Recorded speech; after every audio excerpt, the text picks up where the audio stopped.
kailan na-receive sa local registry. Maximum lang 6 months ang kopya nyo nasa lahat na ng sangay ng PSA sa buong Pilipinas. Pwede nang kumuha na online. Pero kapag kailangan ang pag-renew ng passport, pang-ibang bansa, o kukuha ng passport, after 1 month, pwede po kayo bigyan ng office ng endorsement o transmitter. Ano po ito? Ito yung listahan ng lahat ng certificate of marriage na sa kamay na ng PSA. Kaso lang, wala pa sa kanilang program, wala pa sa kanilang data, kaya ito na yung pwede mag-online. Mag-walk-in po kayo, dala-dala yung transmittal at saka yung certified true copy, pipila ng kunti, mas mabilis kasi kakaunti lang yung pila. After na pilapan nyo at babayaran sa PSA 1 week, balik kayo magkukuha nyo lang. Pero kapag ang dahilan kaya kayo kumukuha ng kopya para mag-change status lang, ang certified true copy na ibinibigay ng isa ng office at makakakuha kahit ilang kopya sa local registry ay may batas na rin tayo na magagamit nyo sa lahat na po ng sangay ng government gaya ng Pag-ibig, SSS, PhilHealth at sa lahat ng valid IDs na nagpapatunay na kayo kasalan. Okay? Groom and bride marriage is an institution of divine appointment and is commanded as honorable among all men. It is very important step in life. Kung mayroong plano mula pagkabata, ito ang pinakamalagang plano sa inyong buhay. Ang mayroong certificate na kayo'y tatayo sa estadong ito upang magpakasal. At ang pipirmahan po ay certificate of marriage na, not marriage contract. Certificate means is a lifetime covenant between man and woman. Agree naman kayong dalawa sa lifetime covenant. Okay. Agree kayo, groom and bride, please stand up. This is also traditional civil wedding. Pakihawakan mo. Under po tayo, ang kanang kamay, pakilagay sa tapat ng puso. Dito po muna harap. Yan. Meron lang po akong dalawang tanong. Ang unang tanong, ang isasagot lang, yes, I do. Sa pangalawa, I promise.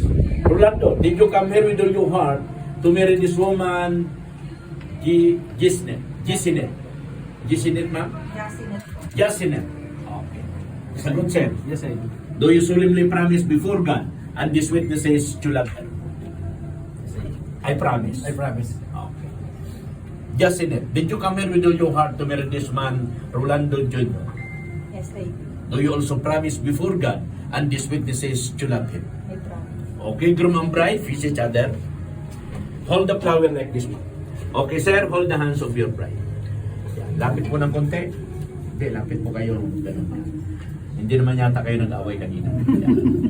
Habang kayo may magka-holding hands, mayroon po akong tinatawag na spiritual union. Ano po ito? Yung si Lord ay nagkakasal din. Yan, kasi marami pong kasal ngayon, magkaiba na ng bahay. Pero sa ganitong estado, si Lord po may mensahe dalawa. First message niya, the two become one flesh. Yan, habang kayo magka-holding hands, ni-unite kayo. Kung kayo talaga yung naka-destiny sa isa't isa. At ang pangalawang mensahe, what God joined together, no man can separate. Kaya may garanti po. May warranty ang pagkasal niya at hindi mapag-iwalay ng tao.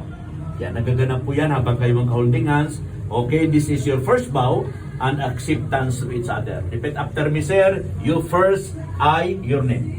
I, Rolando Pablos. Accept you. Ito ay contact sa bride. Accept you. Pangalan ni bride, Jasinet. to be my lawful wife. To be my lawful. And I solemnly promise And I solemnly promise. before God Before God. and these witnesses And this witness. to love you, To love you. comfort you, Comfort you. honor and keep you Honor and keep you. in sickness and in health, In sickness and in health. and forsaking all others, And seeking for all. and keep myself And keep myself. only unto you Only unto you. till death do us part. Till death do us part. Okay, bride is involved pero wikang Pilipino ka.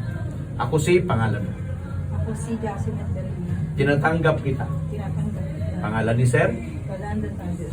upang maging asawa. Upang maging asawa. Aking ipinapangako Aking pinapangako. sa harap ng Diyos Sa harap ng Diyos. at nitong mga saksi At nitong mga saksi. na ikay aking mamahalin, Na ikaw ang aking mahal. igagalang, Gagalang. aalagaan Aalagaan. sa panahon ng kalusugan, Sa panahon ng mga kalusugan. maging ng karamdaman, Maging ng karamdaman. at ako'y nangangako At ako'y nangangako. na magiging iyo lamang Na magiging iyo lamang. habang tayong dalawa ay nabubuhay. Habang tayong dalawa na bubuhay. Ang second vow, sir, giving of ring, take the ring of your bride, yung ibibigay mo sa kanya. Baba mo ng bulaklak, ma'am. Left hand ng bride, second finger. Ay, ito ay contact pa rin, sir. Pangalan ni bride. Jasinet. I give this ring to I you give this ring to you as a symbol as a symbol of my endless love. of my endless love. Totoo. Okay, Bride, the same sa kaliwang kamay ni groom. Ito ay contact ni ma'am habang nilalagay ang singsing, pangalan ni sir. Tama po yun. Pangalan ni sir, pakibanggit ma'am. Yolanda Tagus. I give this ring to you I give this ring to you as a symbol as a symbol of my love of my and love faithfulness. and faithfulness. Sige po. Okay, and now we are going to sign your marriage certificate. Please take your seat. 4 copies po ang marriage certificate. Ang unang kopya sa PSA, second copy sa local registry, third copy sa inyo, last copy sa office. Pirma lang po lahat, sir. Hindi na kailangan isulat yung pangalan. Dito po. Sa akin.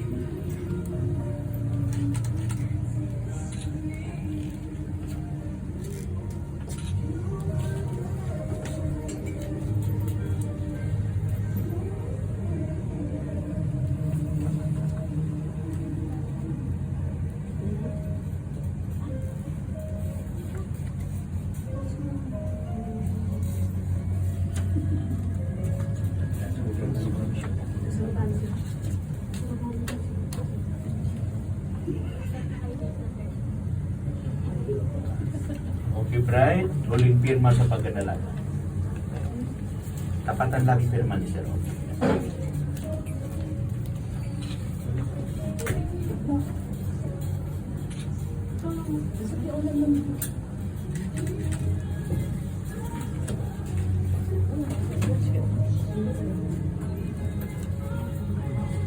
Kaya yung ano, tatawin pa pangalan ng anak. Ipirma lang po yung mga witness.